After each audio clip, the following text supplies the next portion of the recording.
So for many years now, theme parks down here in Southern California have done separate ticketed events, which are events that you have to pay a separate ticket for that's separate from your general admission to the actual theme park.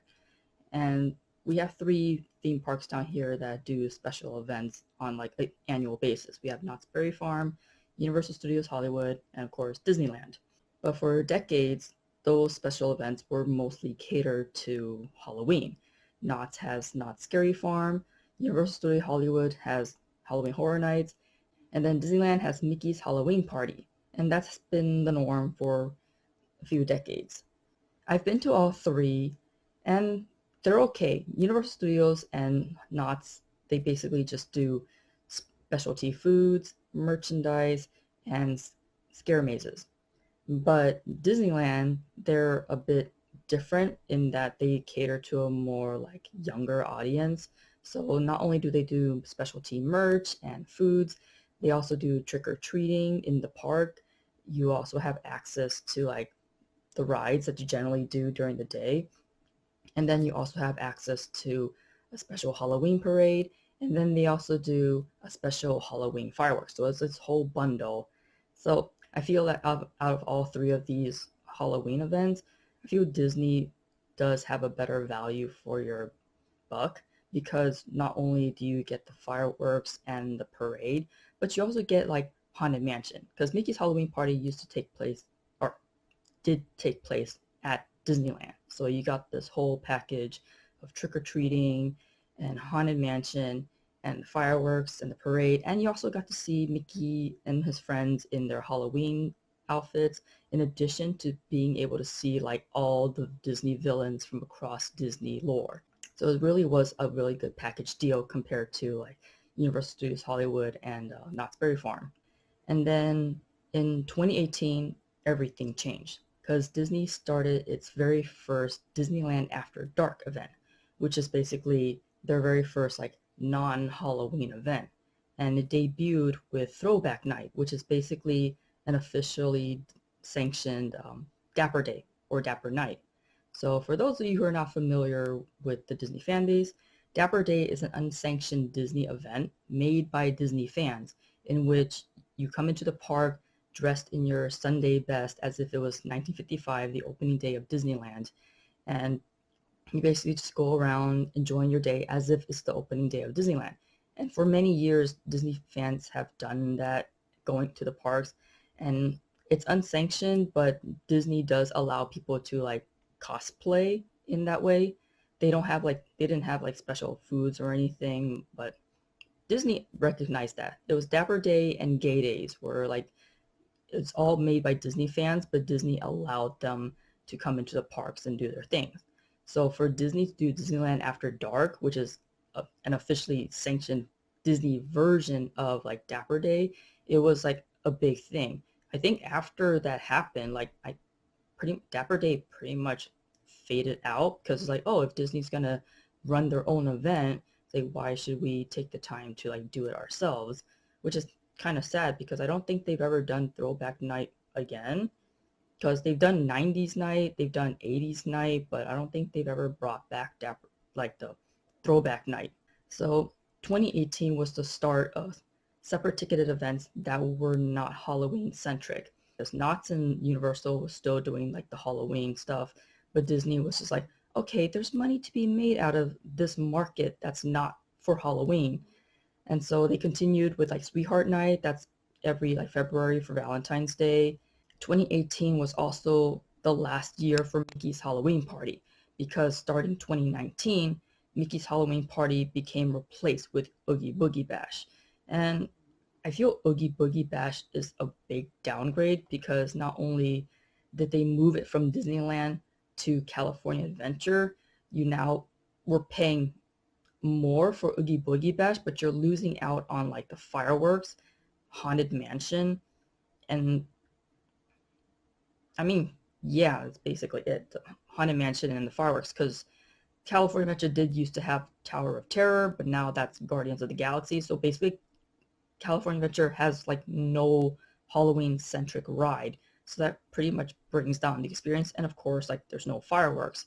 I think they did something with World of Color to make it like Halloween themed, but World of Color Halloween doesn't really hit as well as like Halloween Screams, which is the Halloween fireworks that Disney has.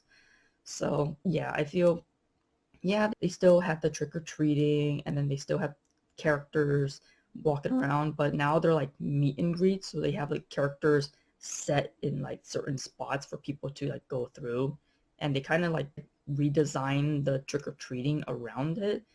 But I don't know, I feel like something's lost when they change from Mickey's Halloween Party to Oogie Boogie Bash. Because now, like, at this point, I don't think they're ever going to bring back Mickey's Halloween Party. It's just Oogie Boogie Bash because now, I think the way they see it is like, oh, well, we'll just reserve Disneyland for the Disneyland After Dark events, and then California Adventure would just have the Oogie Boogie Bash. I guess it's their way of spreading people out, but it's just, I don't know. For me, I feel like you got more bang for your buck with Mickey's Halloween Party as opposed to Oogie Boogie Bash. Now, in this year of 2025, Universal Studios is finally getting in on the non-Halloween special ticket event because Disney's done it since like 2019 or 2018. We now have more options for non-Halloween ticketed events. I don't know if Knott's Berry Farm is going to get in on that because they do have the food festivals, which is great because that's been a long time coming because Disney's done food festivals for a while, and it's only in like the last 5 years or so where Knott's Berry Farm was like, oh, we're a farm. We're known for our boysenberry and all our food. Why don't we do food festivals? And it's like, thank you, Knott's Berry Farm. Finally, you're branching out. So yeah, I went to Universal Studios Hollywood very first Fan Fest, which is kind of like an Western adaptation of crossover events that they have over at Universal Japan. Because Universal Japan, they do like a ton of like crossover events with like anime and video games. A few years back, Universal Studios Japan, for their Halloween Horror Night, they did a Resident Evil theme. And for 1 year, they actually brought a little, like, they brought a maze. They didn't do a whole like thing, but they brought a maze over to Universal Orlando. And that was pretty cool. And everyone, us here at Universal Studios Hollywood, were like, okay, great. When are we gonna get our Resident Evil crossover? And it just never happened. For FanFest, they debuted it with Back to the Future, Star Trek, Dungeons and Dragons, as you can see here, One Piece, Jujutsu Kaisen.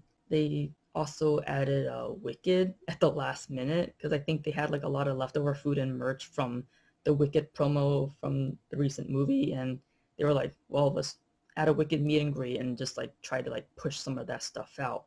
Oh, Wizarding World. They also have Wizarding World. Super Nintendo World, they did debut the Yoshi meet and greet, and then they brought over like a couple of Yoshi foods and merchandise.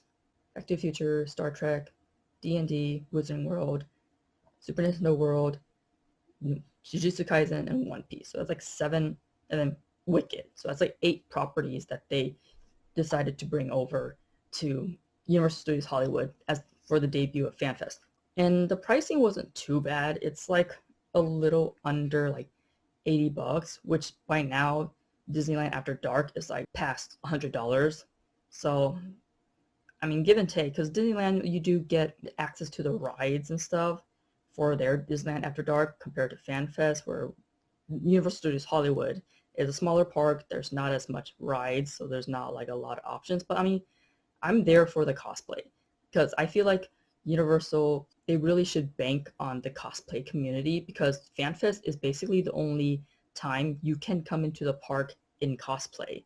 So I feel like that they should really market that more. I mean, the food and the merchandise was great, surprisingly great, because for One Piece, I think they brought over like most of the merch from Universal Studio Hall for Universal Japan's crossover and Jujutsu Kaisen. The only issue is they didn't do anything more than just One Piece had meet and greets, and then Jujutsu Kaisen just had the collaboration film.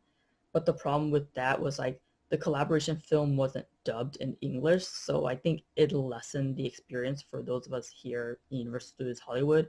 And then One Piece just had the meet and greet. I think what happened was they wanted to dub the Jujutsu Kaisen film and bring the One Piece Waterworld show over here, but because of the whole issue with the voice actor strike going on right now, they weren't able to get that done. So I feel like it kind of lessened the experience for those who were into One Piece and Jujutsu Kaisen, because like without the English dubbing, there was like no way we could fully enjoy it. At least Jujutsu Kaisen still had the film, but One Piece basically like lost out on the Waterworld show because like there was no dubbing. I'm pretty sure that's what happened. They didn't really explicitly tell us why they didn't bring both those over dubbed, but I'm pretty sure the voice actor strike did play a part in that. But yeah, it kind of sucks for that to be the debut anime IPs for Universal Studios Hollywood. But everything else during the night was great. Star Trek and Dungeons and Dragons got walkthrough mazes. Well, not walkthrough mazes, but walkthrough experiences. It's like they took Halloween Horror. They took what they did with Halloween Horror Night and like catered it to nerds, basically. I thought they did a great job with Dungeons and Dragons because they actually commissioned the Jim Henson Company to make this massive Xanathar puppet, and they also had like a mimic puppet, which was like crazy because the amount of effort they put into the Dungeons and Dragons walkthrough experience was like, that's something I would expect from like the queue for a ride. It felt like you're in the queue for a ride and then the experience was over. And I was like, wow, Universal, you didn't have to go that hard, but you did, and I appreciate it. And there were D&D cosplayers like myself too, and it was fun. Like, I really liked it. Star Trek, they actually did bring the sets from the Starship Enterprise for the Star Trek walkthrough experience, but I feel like instead of a walkthrough experience, they really should have just made it like a photo op because it kind of felt sparse compared to Dungeons and Dragons. Dungeons and Dragons has like so much to see, and apparently I missed out on some of it because I was like too busy like taking pictures, trying to like record the event, and it was like I wish I could just walk through it again. So if they bring back Dungeons and Dragons next year, I hope they just bring back the walkthrough event as is, because I just want to be able to like experience it again and like see all the stuff I missed. But with Star Trek, it was like I feel like it should have been just set up as a photo op because they go through each like room so quickly. I feel like we didn't really have enough time to like enjoy the sets and the costumes and the actors and everything. So yeah, that's something to consider in terms of like what you get. I feel like the D&D walkthrough was much better experience than Star Trek. Back to the Future, they made that as part of the debut IP for FanFest because it was the 40th anniversary of Back to the Future. So they had tons of really cool merch for it. And the experience for Back to the Future was like you got onto the tram and they took you to the original set where they filmed Back to the Future, and they had actors reenact scenes from the movie up to the ending where they did the whole clock tower thing, and it was really cool. So they reenact the scenes that took place in like the 1950s portion of the movie, and they found like a couple of actors to do Marty. They were like really well done. Like it almost felt like you were talking to Michael J. Fox back then. It was like they found really good actors for that. And Doc was good too, although his face looked a little too young for the actor. I can't remember his name right now.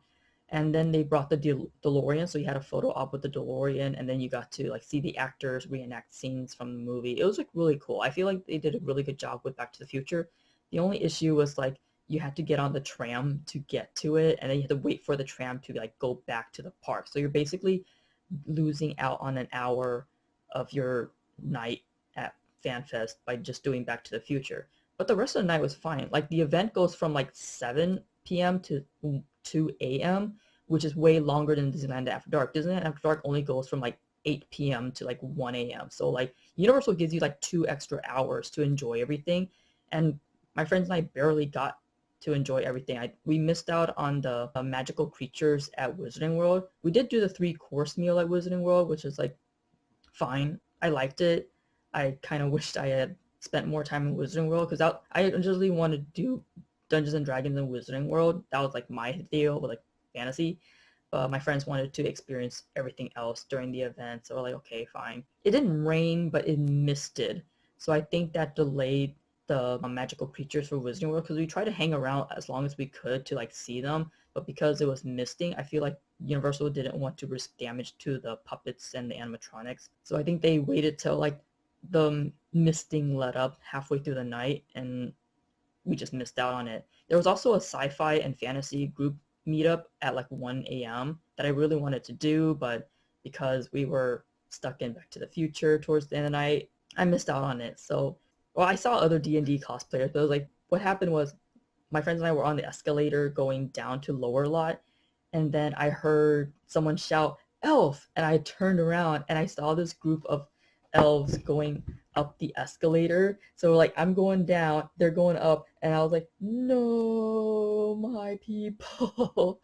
So yeah, I'm really sad I didn't get to do the fantasy meetup because I would have loved to take pictures with like other D&D elves. But yeah, I feel like for my money, I got what I wanted. I mean, I didn't get to see like the Fantastic Beasts or see the projection show at Wizarding World, which they had 3 times throughout the night, and my friends and I missed all of it.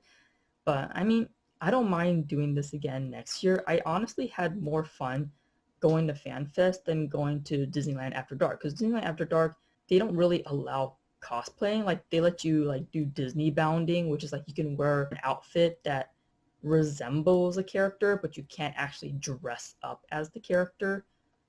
Oh, actually, no, I think they allow like some cosplay, but it's like, it's Disneyland After Dark. It's all gonna be Disney IPs, whereas Universal, they basically have like unlimited options. So I feel for me, I know I love Disney, but cosplay wise, I'd rather be a D&D elf, which is my getup right here. I'm a rogue elf in Dungeons and Dragons, so savvy.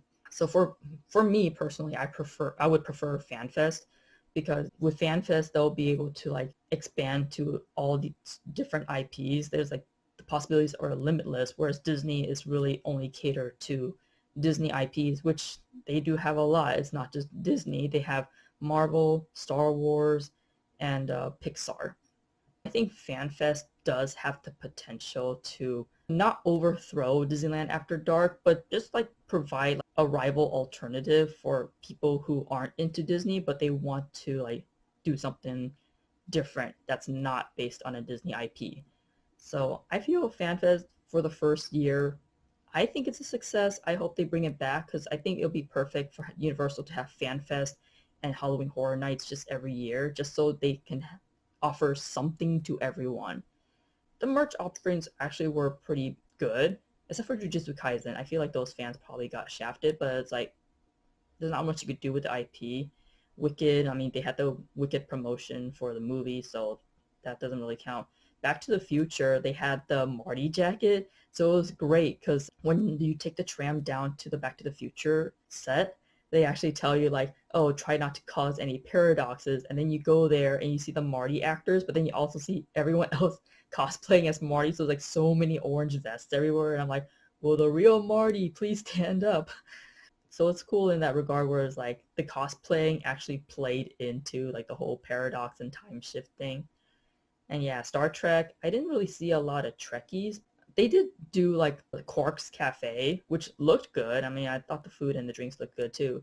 Dungeons and Dragons, I feel like they could have done more with the tavern, because they did like an entryway and then they did like this backdrop for the bar, but I don't know, I feel like they could have put more effort into it. And the drink I got a good berry, which wasn't very good. I tasted like 50% rum in there. I feel like as a start, they got a really good start.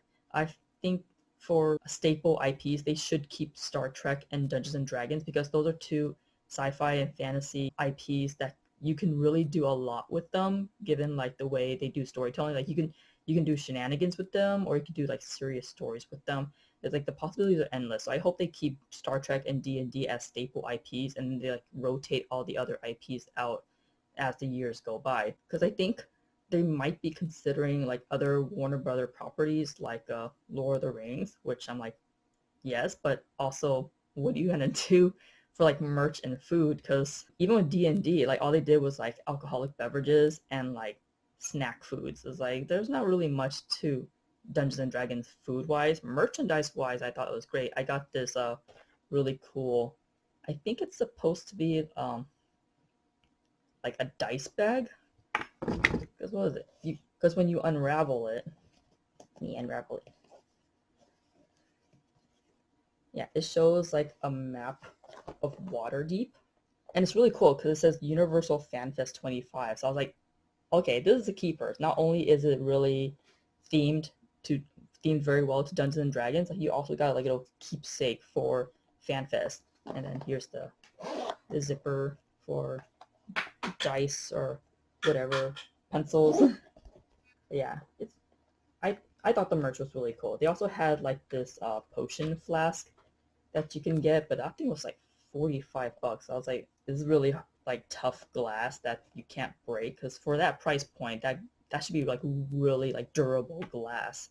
Yeah, they also had this really cool hoodie that had like the medieval like stitching on it, and I was like, I kind of wanted to get that, but I would have liked it better if it was like sleeveless, because I feel like that fits in more with the Dungeons and Dragons thing. It was just like a sweatshirt, so they had a long sleeve on it. I was like, I want it, but not with the sleeves. It's like, give me a sleeveless version, and I'd be down to get that. I have a friend who is a Trekkie, and the Trekkies got really good merchandise. They had like a jacket version of like the uniforms from the TV show. It's like they had a red, they had a yellow, and they had a blue, and it looked really good. And then they have a very reflective windbreaker that has like the Star Trek logo on it. It looks like really nice. I was like, if I was a Trekkie, I feel like this merch selection would have been like fire, because they also had the tribbles.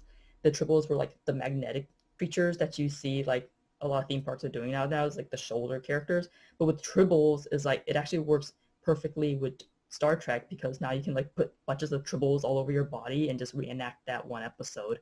And then they also had like the Star Trek badge. So if you don't want to get the jackets, you can just do like the Trekkie badge. And they had a visitor one too. So I was like, I feel like everyone besides Jujutsu Kaisen got a good amount of like merch selections. Yoshi, I was a little disappointed because I was hoping they would bring this multicolor Yoshi shirt from Japan. It's like a t-shirt, but they brought a version that was like a button up, and I was like, I don't want a button up, I want the t-shirt. But yeah, Yoshi got a good amount of merch, and for the food, you had to go to Toadstool Cafe, which I was a little disappointed because I wanted to try the melon smoothie that they brought over from Universal Japan, but you had to go to Toadstool for it, so like, gosh darn it, it's like, so I had to choose between like Wizarding World's 3-course meal or Toadstool Cafe, where it's just like a pasta dish and then the smoothie. And I was like, again, 7 p.m. to 2 a.m. I wanted to do everything I wanted, and I still didn't. So I wouldn't mind if they brought that exact fan fest next year. Hopefully they might sort out some sort of compromise with the voice actors to get the One Piece Waterworld stunt show and the dubbed version of Jujutsu Kaisen and just make it a complete package. But as a first year for FanFest, I really enjoyed it. I feel like I got my money's worth, especially since I'm an AP, so I got the AP discount on the pass too. But even like at regular price, the pricing isn't too bad. Compared to Disneyland After Dark, I feel the pricing for FanFest is like just there, because I think a lot of the budget got blown on Dungeons and Dragons walkthrough experience and Star Trek, just getting the original set for Star Trek and setting that up. I feel like they put a lot of the budget into that. And Back to the Future too, I feel like because they had to do like all the separate like settings for like the different scenes that they had to reenact from the movies. I feel like the anime could have used more work, and of course for video games you had Nintendo. I'm a little disappointed with the cosplayers, because I was like, I would have loved to see the legend of cosplayers come out in droves and just take over Nintendo World. I think that would be amazing. They really, really need to like advertise the Anime Expo, because I think they didn't announce FanFest until like October of 2024, when Anime Expo is already like long over. So I think Universal, if you really want to make FanFest big, advertise at Anime Expo. Tell people this is open cosplay, because I saw a person cosplay as a character from Bleach. So it's like you don't have to cosplay characters from the IPs that they're doing. You can cosplay as anything you want. And it's like, this is the perfect opportunity to come into the parks, cosplay as your favorite character, and just take photo ops of all these, like, of Nintendo World, Wizarding World, like all these locations that you can do. The only issue is for Dungeons and Dragons, they kind of have to shut down Transformers for that. So I don't know if they allow people to like take pictures in the queue, but yeah. Also, Transformers is kind of going away in maybe a couple of years after the contract for the Bayformers goes up. But they're gonna change it to Donkey Kong. So we're gonna get Donkey Kong in Universal Studios Hollywood. We just have to sacrifice Michael Bay Transformers for it, which I feel like not too bad of a trade-off, but yeah, we'll see what that's gonna do for future FanFest. I'm excited. I liked FanFest. I had way more fun at FanFest than I did at Disneyland After Dark, especially since Disneyland After Dark, I feel like they don't really like cap the attendance for that. So going to Disneyland After Dark feels like I'm going to Disneyland on a typical peak day, which wasn't fun. Whereas FanFest, I think they capped the attendance because only the first day sold out, and I was watching videos of people going on day one of FanFest, and it didn't look that crowded. It actually looked very walkable. And when my friends and I went on the second weekend, like you basically got to walk onto all the experiences. So it was like we had time to like just go to every experience that Universal offered, and we still didn't have enough time for everything. Well, also the misting kind of like ruined things, but hopefully next year it won't be, the weather will be a little bit better so we could do all the stuff that we wanted. I look forward to what other IPs that Universal has, because compared to Disney, like Universal can just do anything. It doesn't have to be a Universal IP. They can just do anything, and it's gonna be like crazy to see what the future brings for FanFest. So until next time, this is Zero Raptor signing off. Laters.